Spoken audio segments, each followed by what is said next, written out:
Ищет наша дамочка, наша казачка кубанская из Краснодара. Она устала, Всё. она очень устала. Атаки. Все меньше и меньше. Внук опытный, вперед пускает старика на смерть, потом только сам наступает. Вот смотрите, никогда первым не нападает. Про первого собрались родственники и друзья Юлии Мишко. Малого загаси и все. Да, его загасить надо. Нам не слышно, что они там подсказывают. Очень сильная красавица. Это показывает, что третий раунд. Интересная одежда у них. Вообще, где они находят таких красавиц, я не знаю. Но они есть в Москве. Смотри, куда ты бьешь. Вот так вот еб***, все. Слушай, выделяют в последнее время вот этот жаргон, мат, везде, даже среди женщин распространяется. Говорю, где-то когда-то запрещали, теперь уже не запрещают. Везде она на рингах, да тем более эпических народных рингах этот жаргон допустим вполне. Получается, даже ни одного ущерба серьезного не нанесли. И надо, я считаю, Юлии Мишко отдать победу, потому что она их не подпустит. 1 минута. О, схватила ногу, хватило и летит на пол бомб. Остался старик, 1 ногу Юли, силы кончились. Этим раунду хипари подсобрались. Юля как будто давала пизд 2 дикарям из племени Майя за то, что наебали с концом света, к которому она и отожралась. Короче, жирный рыжий из Иванушек был сегодня в ярости. И последний удар наносит Юлия. Эмоции непередаваемые. А это был бой? Это был самый лучший поединок, самый легендарный. Jan, you are acting like a real female dog right now. If you want to act like a female dog, I am going to treat you like one. A good dog fetches when it is told.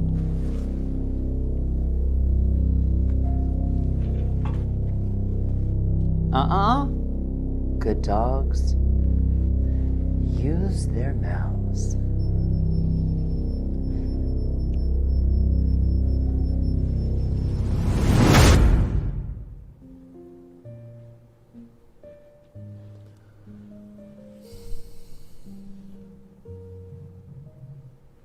Mama, Yes, sweetheart. when can I go back to school? When you're better. You should be resting. But I can't. It hurts. Just close your eyes, honey. It's okay if I were you. But let's just hope mommy gets that full-time position, and then I can pay for your meds, and then you'll be better sooner, and then you can go back to school. But when? When is that gonna happen? Soon, baby. You gotta trust me. I'm really trying here. You better get back to sleep because I gotta go to work. Okay. I love you.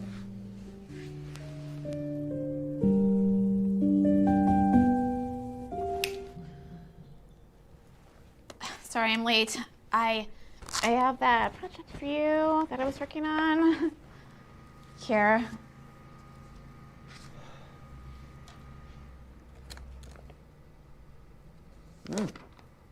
Not bad. Yeah. I think we could use a couple of these. I mean, okay, it's not as brilliant as if I were the one that wrote it, but oh, what the heck? We'll throw you a bone. Thanks. That's good. Well, don't sound too happy about it. You know, there are plenty of other freelancers who would die to work here. I'm sorry, I just have a lot on my mind. Ha! Tell it to your therapist. Actually, what I had in mind has to do with you. Oh, really? Yes, I've been with you and Burley Mansent for a couple of years now, and I saw that there was a full-time position opening, and I don't think you would be right for that position. I am the top freelancer that you and Burley Mansent works with. I think you're missing a key word in our company. Man.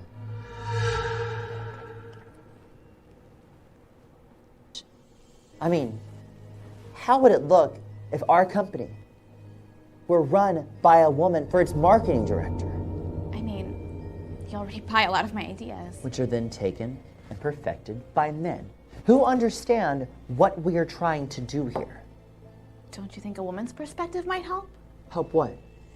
Make irrational decisions that give them the excuse to act awful once a month? That was really sexist. Chad. The reason I've been a little off lately is my daughter. She has leukemia. Like I said, save it for your therapist. But I need this job. I need the insurance. Or else my daughter, Jan? she may... Jan, if you want insurance, you should have thought of that before you went into freelance work. If you want insurance, go work at fast food or a chain store.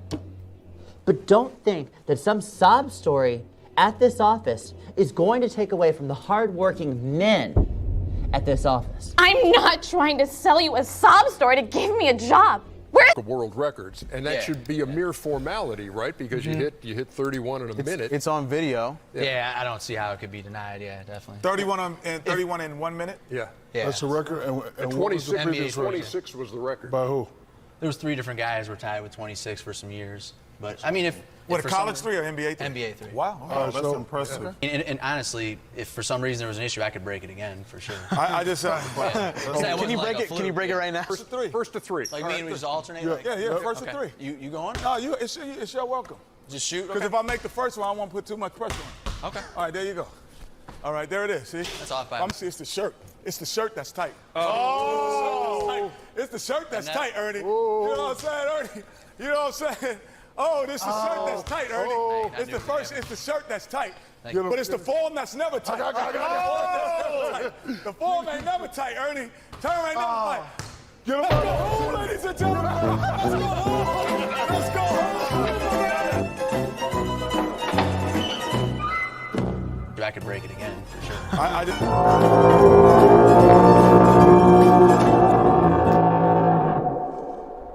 Difícil arrancada ali pelo meio em cima dos alemães, é muito difícil. Ele insiste, briga pela bola, insiste Ronaldinho pro Rivaldo, abriu espaço, bateu pro gol. Oliver Kahn, Ronaldinho bateu. Gol! Brasil!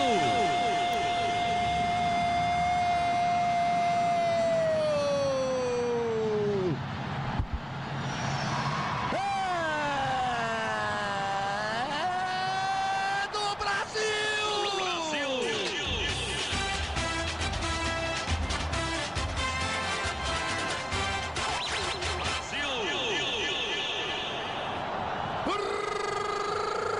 Ronaldinho, número 9! Aos 21:30 do segundo tempo, o Rivaldo soltou a bomba. Que Oliver Kahn, que nada, bateu roupa o goleiro alemão. Ronaldinho meteu pro gol, 1-0 Brasil. Ele provocou e falhou.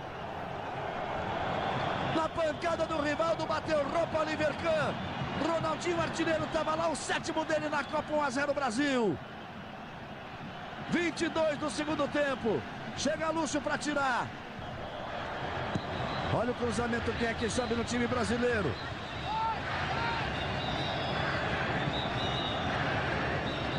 Aí vem a Alemanha, bola batida. Marcos olhou, ela passou, vai por cima, é tiro de meta para o Brasil.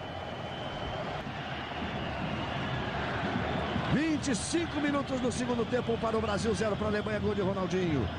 Ronaldinho Gaúcho na marcação, não pode desistir não. Lá vem a Alemanha, bola batida, Marcos olhou, ela passou, foi pela linha de fundo, é escanteio. Cafu domina. Aí aparece o Cleberson de novo, já parte pela direita. Cafu já partiu na velocidade. Ele cortou pro meio, lá vem o Cleberson. Rivaldo saiu pro Ronaldinho, pé direito, bateu. Gol! Brasil!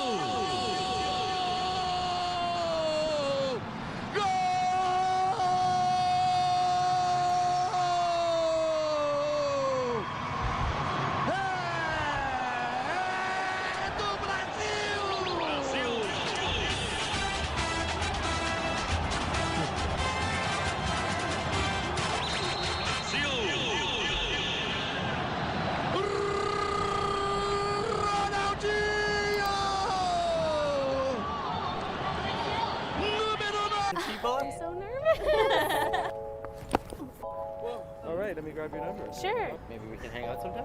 That'd be fun, yeah. I can't believe I just did that. What happened? Hey, Lana here, dating coach with Attract Great Guys, and today we're out here teaching Courtney how to pick up guys without talking to them first. Are you nervous? Definitely.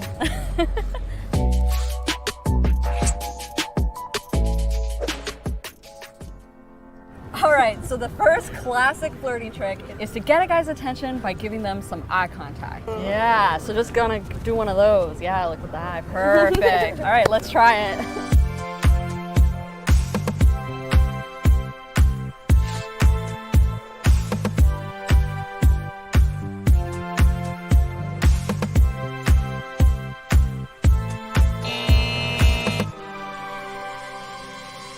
Too hot, too hot.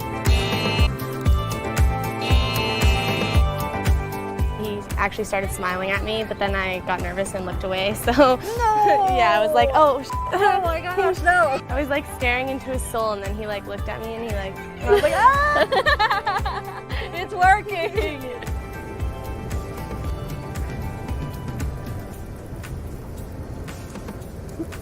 Hi. So how do you feel it's going so far? I feel like my eyes aren't saying the right things, but they're saying something. They're saying something. So that's a start. I think you're doing great. I think all we have to do is up the ante a little bit. So why don't we just try doing the eyes, do a bit of a smile, and do like a little bit of the wave. I'm so nervous. What if they wait? Like, what if they talk to me? What if That's a good thing.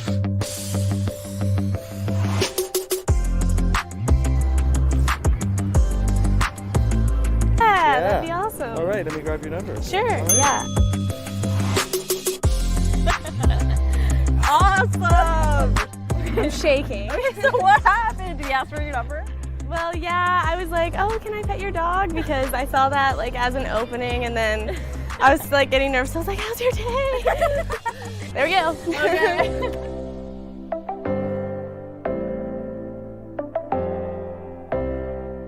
All right, Courtney, so things are going really well. You're doing a great job.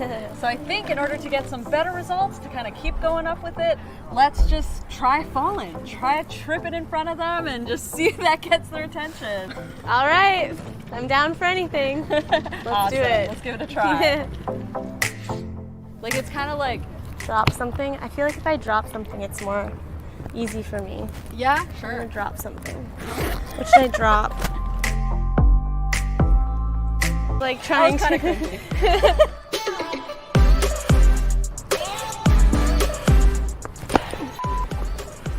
Whoa, are you Oh, okay? yes. Are you sure? Yeah, I'm Sure? fine. Do you need any help? No, Ryan? yeah, they're just new shoes. Do you live around here? I do. You had a couple drinks or what? Bumping into people? Are you from here? No. No. Where are you Calgary, from? yeah. Calgary. Mhm. Why out here? My dad lives in town, so. Dad lives in town? Yeah. Are you staying here for a while? Yeah, for a little bit. Would it be all right if I got your number? Sure. Yeah? Yeah, Maybe we can hang out sometime? that'd be fun, yeah. Hey, that's sweet. What's your number? Just a couple coffees. Yeah, right, I know. Maybe. Liquid courage, eh? Exactly. All right, I gotta get going though. But nice. Oh, look at me. Oh, fumbling I don't know. I think that's a sign. Maybe you Yeah, should me from the heavens. give me your number for sure, though. Ah, I see your game. I see Yeah. your game. In 1989, the Socialist Federal Republic of Yugoslavia was falling apart, for various reasons that are better left for later. Yugoslavia was beginning to fracture, and in 1991, Slovenia and Croatia declared independence from the rest of Yugoslavia. Slobodan Milosevic, the president of Serbia, didn't like this one bit, and sent the Yugoslav army in to sort them out. The Yugoslav army fought a war against through with it because they didn't care that much about Slovenia. Croatia, on the other hand, was much more important. In 1992, Bosnia also declared independence, and the wars in Croatia and Bosnia would not end until 1995. War crimes were committed by everyone. Militias and paramilitary groups blurred the lines between soldiers and non-combatants, and the reasons for the conflicts began to get muddled into a vague mess of ethnic and national pride. And that's really the whole crux of this matter. Nationality.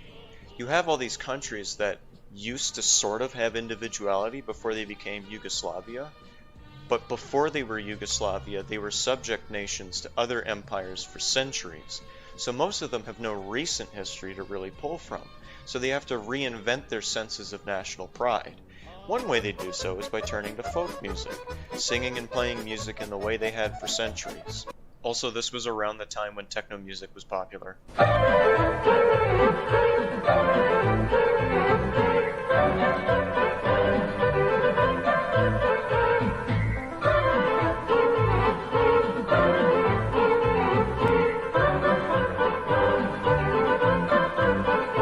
This is turbo folk. As far as I can tell, the genre started sometime in the mid-80s, but most of the songs that people actually know about are from between 1992 and 1995, right in the middle of both the Croatian and Bosnian wars of independence. By the way, the word turbo folk was coined by a guy who goes by Rambo Amadeus, and that's about the least insane thing about this genre. Turbo folk isn't the only genre in Yugoslavia, and I will mention a few songs that are more like actual folk music or rock and roll, but turbo folk is easily one of the most insane genres on earth, so I need to talk about it for a little while here. Most of these performers are in like very Eastern Turkish baglamas and like Islamic prayer chants with some simple percussion.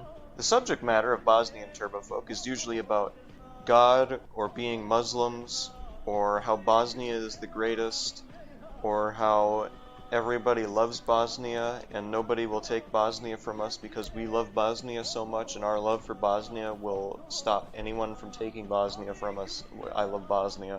And Croatian music.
What the hell do you want?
I want to put it in my mouth. Don't put it in your mouth, that's dangerous. I'm hearing what you're saying, but I'm looking at that and thinking nom nom nom.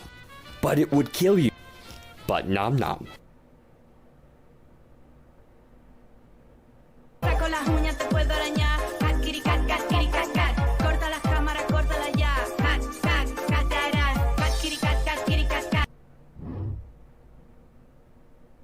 Greetings, fellow individuals. Something has happened and I'd like to share it with you.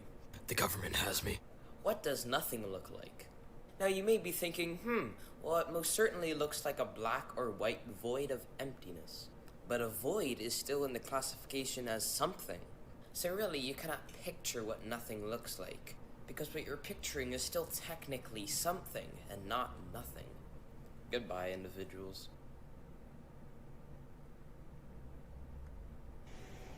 I'm gonna show you my favorite deodorant I get from the dollar store. So, it's called Dove, and it says Go Fresh. The smell is Cool Essentials, and it lasts 48 hours. If you want to put it on, you just do this. Okay? Maybe you can find more use for me on the front lines. How about it, boss? Just don't feel intimidated by what I can do.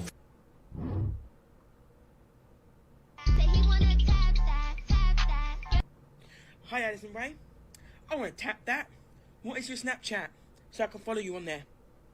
Because you're looking so fine. I want to tap that. I don't want to steal your freedom. I don't want to change your mind. I don't have to make you love me. I just want to take your time. Everybody's talking about heaven.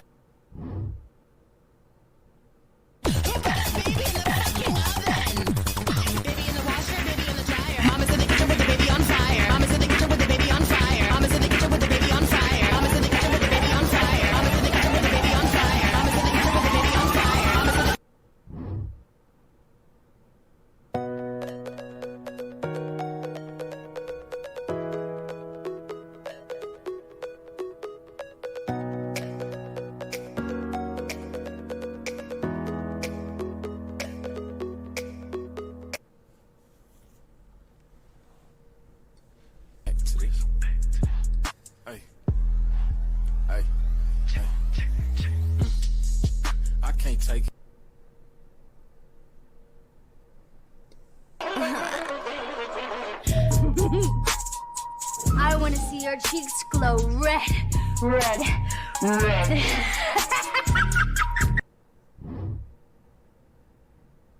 Смешно.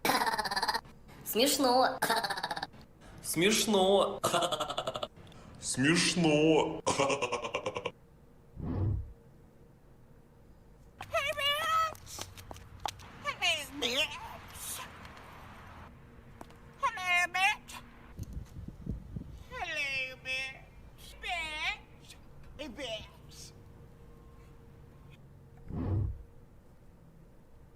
I might be bisexual, but I control both genders.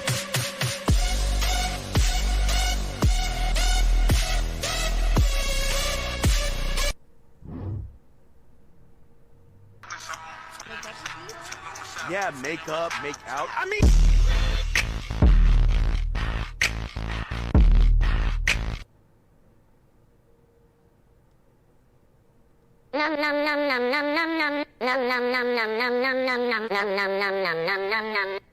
Sleep-deprived, starving people having to suffer through a period in their lives where they are contractually obligated to sit down and watch Jack and Jill. Ladies and gents, internet, my name is Perdium, and welcome to the absolute worst rewards in Survivor history. Now, I once ranked every season of Survivor by pizza, and the conclusion I drew from that dissertation was that pizza on Survivor is oftentimes more a punishment than it is a reward. And the very first glimpse of pizza on Survivor is right here. It's when Jervis wins a hard single slice of pizza in all of its 360p glory from Survivor Season 1 Borneo. Now, in the pantheon of Survivor pizza, I rank this slice pretty low, and I think it makes sense. This is not a good reward. He did win a phone call as well, but I think the pizza is going to override that. The reward bar was set ridiculously low, and it can only go up from here, right? Speaking of bars, the next horrible reward was when a single bottle of beer was offered up. Worth playing for? Behind the scenes bit of trivia, but the cast of Borneo actually said that it wasn't and they weren't going to compete, which was unfortunate because the sponsors were there on location to watch this challenge, and that wasn't going to cut it. The players decided not to compete in the challenge until the reward was increased, so the producers quickly scrambled to set up a makeshift Survivor bar on location that was entirely staged and filled with a production crew acting like locals. Kelly won the reward, was blindfolded, and was sold a bill of foods. But she did get to share a beer with Probst and watch the first 5 minutes of her season, so I guess it's not the worst thing ever. And Richard Hatch says, basically, a beer, let's just don't do it. Let's just tell them, let's show up and say we're not going to do it. We want something else. He was holding us hostage. We have a mutiny about to happen. We have the sponsors coming to see their beer. The contestants don't want their beer. And Mark goes, I got it. Okay, this is what it is. It's a cold beer and as much spaghetti as you can eat while you watch the first 15 minutes of the show you are starring in. Quickly established what looked like a local Malaysian bar. I remember looking out at it going, if you didn't know better, you would not think anything of this. Get it rolling. 2 buds? Thanks. Yay! Right on. Wow.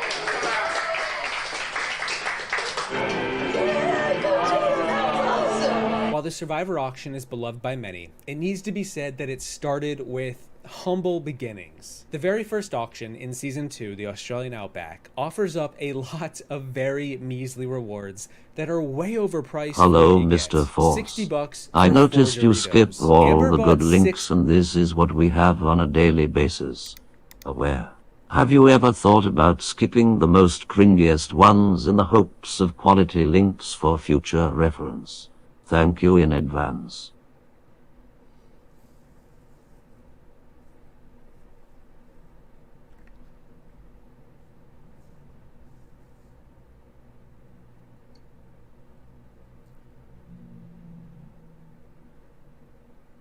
Actually paid $250 for river water. Okay, that was a covered item, but still, all of this was as bad as the picnic that Probst offered as a reward a few episodes prior, where the tribes went crazy for the thoughts of what a Survivor picnic would look like, only to soon learn that it was nothing but a bag of Doritos and some Mountain Dew. Really brings me back to those early 2000 Halo LAN party days. In Season 3 Africa, Lex and Ethan win a fun reward to a local village where they have to barter goats to earn some money to buy a meal. I'm not sure how that's a reward. It's a challenge within a challenge, but still. I do think the cultural aspect is really cool and rewarding. They kind of amble around town, unsure what they've gotten themselves into, until they finally find a nice buyer for the goats. Even though they kind of got attached to the goats along the way, they needed the money to buy some hard-earned food. The unfortunate part of all of this is that right after they parted from the goats, they turned around and realized what they just did. Perhaps the true reward was the goats they made along the way. We kind of got attached to the goats on that 3.5-hour trip.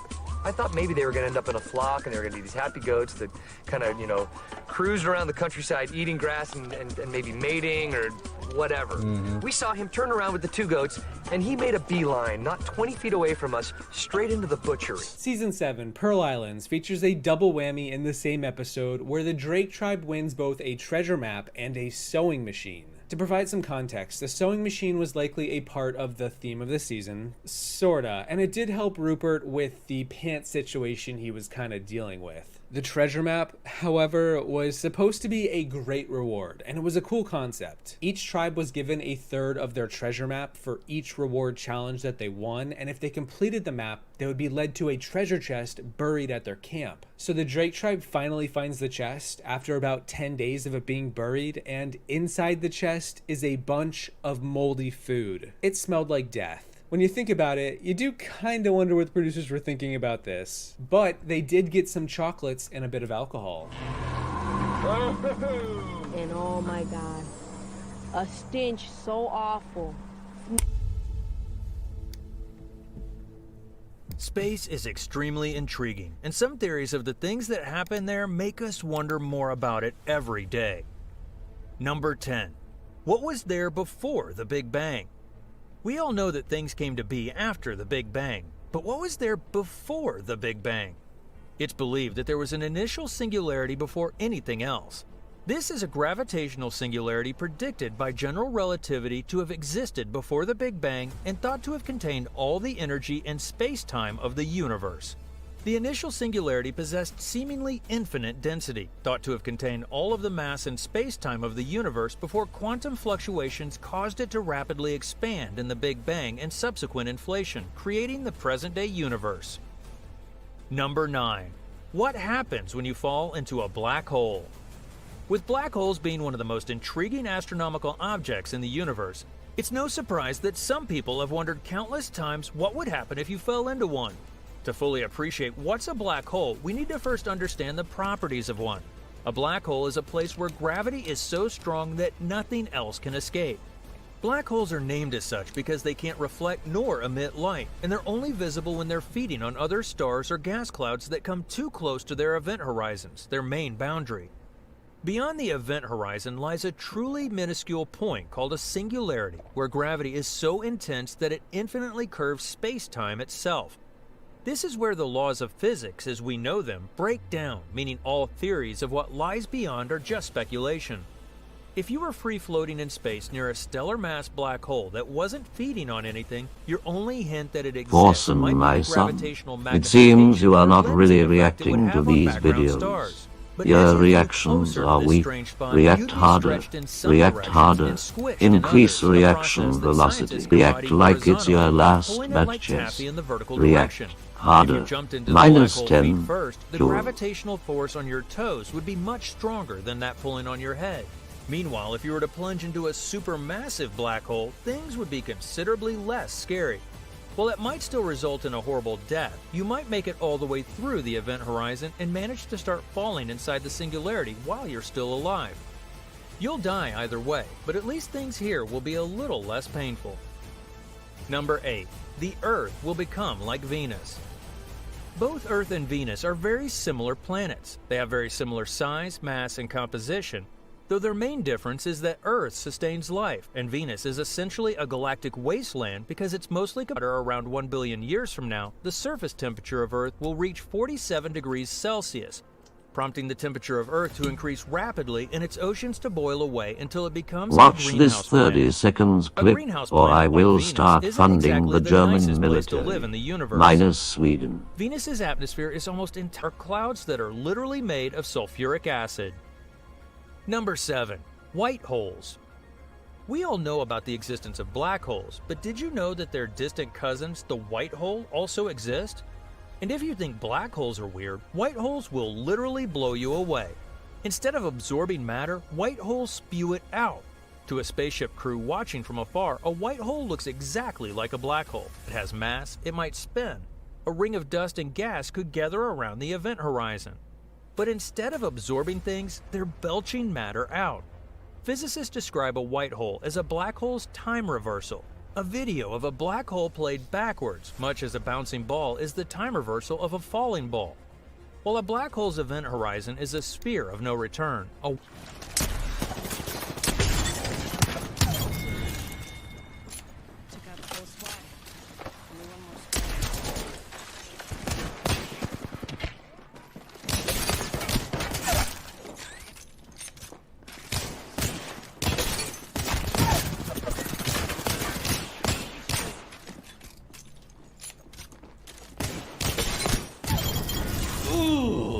is filthy, bro.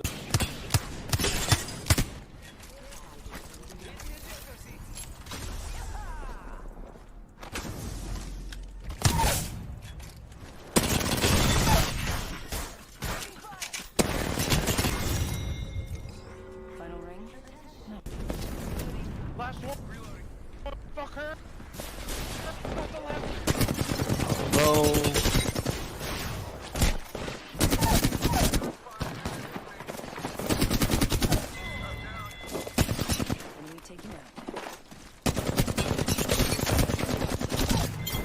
Holy fuck. Oh shit, a challenger approaches. Oh fuck.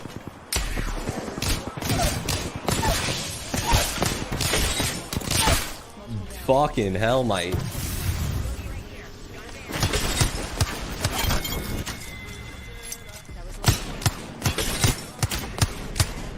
The first time sometime between 2011 and 2012, but you just didn't want to pay, well, you probably stumbled upon this website, minecraftforfree.com.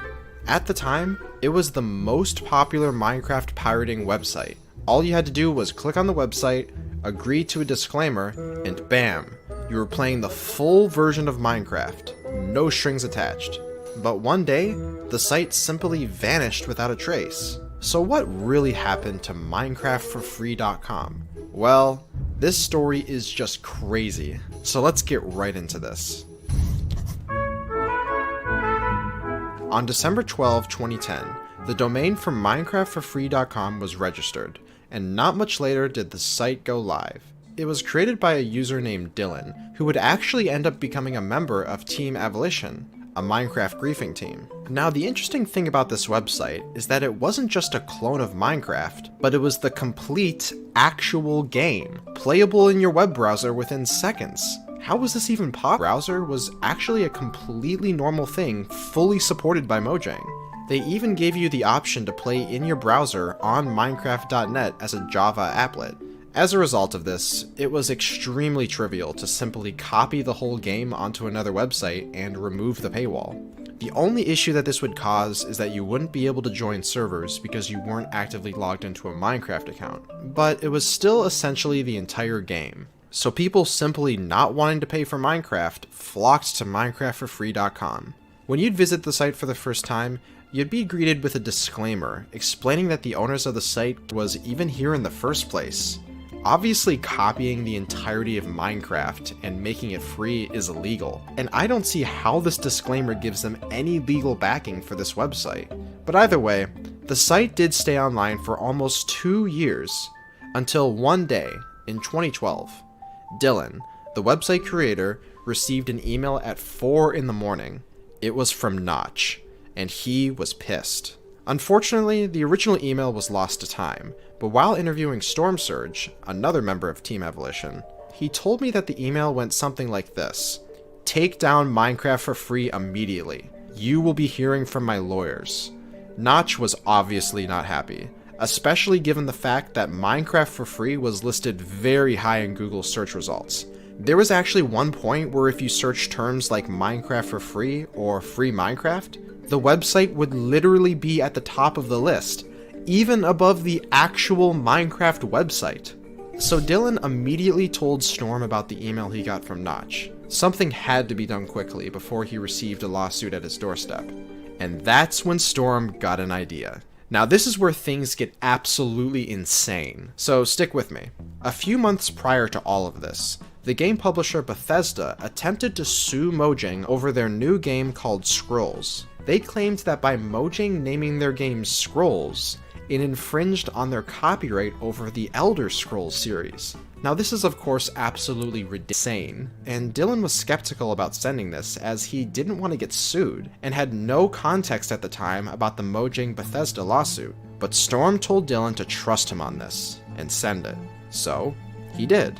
And what's shocking is that 10 minutes later, Notch responds, accepting the challenge. And about a week later, Notch and Jeb got into a match of Quake 3 with Team Abolition. Notch even live streamed the match publicly, while Storm recorded it and uploaded it to the Team Abolition YouTube channel. Both are actually still watchable to this day. Now here's the thing. At the time, Notch had no idea of Team Abolition's existence, and thought he was just battling random people that pirated Minecraft. So when Notch's livestream viewers saw the usernames he was playing with, the chat went insane. Some viewers were very mad that he was giving this griefing team attention. Others cheered them on. Now Notch wasn't looking at the stream. Anyways, Notch's team ended up winning, probably because it was Dylan's first time ever playing Quake. So the capes were a no-go, and Storm had to hire a dubstep artist to create a song for Notch. The song was appropriately titled Humiliation. Before or after? So I'm still losing, right? Shame that we didn't win. I would have No, loved I to have kinda an like ice cream winning. cone on my back. But the fact Notch accepted a challenge like this over blatant plagiarism of his game is just awesome. Maybe one day they'll have a rematch. Then Notch can prove his Quake honor once again. After all of this, MinecraftForFree.com was taken down forever. Clones of the website were of course made, but they were also short-lived. Mainly because Mojang officially dropped support for playing Minecraft in a web browser once patch 1.6 was released. And soon after that, all in-browser Java applets stopped being supported entirely, and the functionality was removed from most major web browsers like Chrome and Firefox. This made any websites that still hosted a free version of Minecraft effectively useless. So that's the story of MinecraftForFree.com. It was short-lived. Coal to support the war effort. When the war was over, they no longer had a purpose to serve, and so they were dragged out into the forest to collect rust. Some effort was made to preserve them, with moving parts wrapped in oiled paper to protect them from the elements, but it's doubtful anything could get these old engines started again now. The best-looking trains were taken to museums a few years ago, but it seems nobody wants to exhibit the rusty old trains that have been left behind. They're still watched over, though. Guards from a nearby warehouse keep an eye out to make sure that nobody tries to scavenge them for scrap metal. A well-designed train carriage can have a life long before it's no longer useful on the rails. Newer models of engine and carriage may appear, but that doesn't mean that an old carriage has to be thrown out. Not when there are inventive minds who can put it to better use. In Georgia, this rusting old carriage has been reimagined as a bridge, providing crossing from one side of a river to another. Nobody knows who put this here or how. There isn't a railway line near the remote location and no visible sign of the carriage being dragged across the fields. Whoever put it here meant it to stay fixed in place. The edges of the carriage have been welded to steel posts to make sure it doesn't slip out of place. Sadly, it looks like it's beginning to fall apart now. Holes have appeared in the floor of the carriage. We think it might be safer to swim across than use this unconventional walkway. The tunnel which connects Great Britain to France, and therefore the European mainland, took years and billions of dollars to complete. The high-speed trains which run through the special tunnel cost millions of dollars to build. So who would carelessly abandon one outside Valenciennes in France? The battered and broken old train is a Eurostar 373018, which started running in 1994 and traveled from London through France to Brussels at almost 200 miles per hour in its prime. But the model was retired from service in 2016. The fleet was supposed to go into storage, but this doesn't look like storage to us. It's been left out in the open, attracting vandals and graffiti artists. It's even home to a few birds, who have decided that the unwanted train is the perfect place to build a nest and lay some eggs. Most trains of this class have now been scrapped and recycled, so perhaps in comparison to that, becoming a multicolored birdhouse is a better fate for this old Eurostar. Trains can only move when there's a track for them to move along. When a storm comes along and washes away the track, they're stuck. If someone then decided that the old trains aren't worth rebuilding the tracks for, then they're doomed to stay where they are forever. That's how this train graveyard was accidentally created on the outskirts of Nome in Alaska, USA. This is actually an abandoned railroad in an abandoned old mining town called Solomon, which the locals refer to as the last train to nowhere, and love telling spooky ghost stories about. In 1903, the trains here took miners to and from work after a gold strike in Ophir. It wasn't a long line. It only ran for 25 miles and was focused on serving workers rather than the public. The gold strike wasn't anything like as profitable as the builders and miners had hoped for, and the company running the trains collapsed in 1907. 5 years later, a huge storm destroyed the tracks, leaving these rusting relics in 1397. The three kingdoms of Denmark, Norway, and Sweden are united under a single monarch in the Kalmar Union. These Nordic countries made up the largest kingdom in Europe at the time, and was very powerful whenever things were agreed upon. However, this union would not last. During the 14th century, a Germanic confederation of merchant guilds and towns had sprung up along the Baltic coast. This was the Hanseatic League, and they came to dominate trade within the region. War soon erupted between the two rivals. Constant battles were fought, leading to severe trade disruptions, while taxes within the Kalmar Union rose. This led to some unhappy Swedes, and revolts and rebellions became more frequent. To solve this problem, the Danish king Christian II invaded, and once successful invited many Swedish nobles to just enter the Great Hall with lanterns and torches, and many guests were then murdered or taken for imprisonment. Over the following days, anyone who opposed Christian was executed. Around 100 people, either noblemen, bishops or commoners, were murdered by hanging or decapitation. It is reported Christian even ordered the leader of the anti-unionist faction, Sten Sture, be dug up out of his grave and burnt. However, the survivors of this Stockholm bloodbath were not terrified into submission, but outraged. A man named Gustav Eriksson was furious, as is fought from his fellow Swedes, and in 1523 they defeated Christian, Why declaring does Sweden no one care independent. about trains' rights?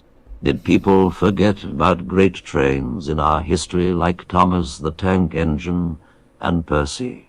Or what about the little engine that could? This channel needs to be a train-safe space.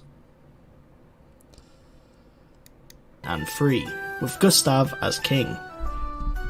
With the execution of many Swedish nobles, Gustav had little resistance as king. After defeating a small peasant uprising, he proved to be a good administrator and diplomat. In becoming a Protestant nation, Gustav seized all church property, allowing him to pay his debts to the Hanseatic League, who had contributed to the liberation. Denmark was soon engaged in a civil war, known as the Count's Feud, and the Hanseatic League was falling into decline. All this allowed Gustav to build a centralised state, making numerous reforms and laying the foundations for modern Sweden. But the Swedish Empire truly began in 1611, with a new 16-year-old king, Gustavus Adolphus, who unfortunately inherited 3 ongoing wars. The Danish king Christian IV saw the opportunity to invade Stockholm at the death of the previous king. Gustavus, greatly outnumbered, knew the Danes were on their way. But with a stroke of genius, Gustavus ordered every civilian man to change into uniform to make it appear he had a much larger army. The Danes, compelled by what appeared to be a large army, never attacked, and many of the mercenaries in the Danish army deserted. The war with Denmark-Norway would end less than a year later. From here, Sweden went on to annex territory in the Baltic. Having already gained the Duchy of Estonia from a crumbling Livonian confederacy, Sweden marched into Russia, seizing key ports and rivers. Sweden was also still embroiled in the war with Poland-Lithuania, and Gustavus wanted to release setbacks. In 1625, a squadron of 10 ships were caught in a storm and ran aground. A few years later, another squadron was attacked by Polish-Lithuanian forces. In this attack, 2 considerably large ships were lost: the Tiger, which was captured, and the Sun, which was blown up by her own crew. So Gustavus decided it was time to build one of the greatest ships ever built.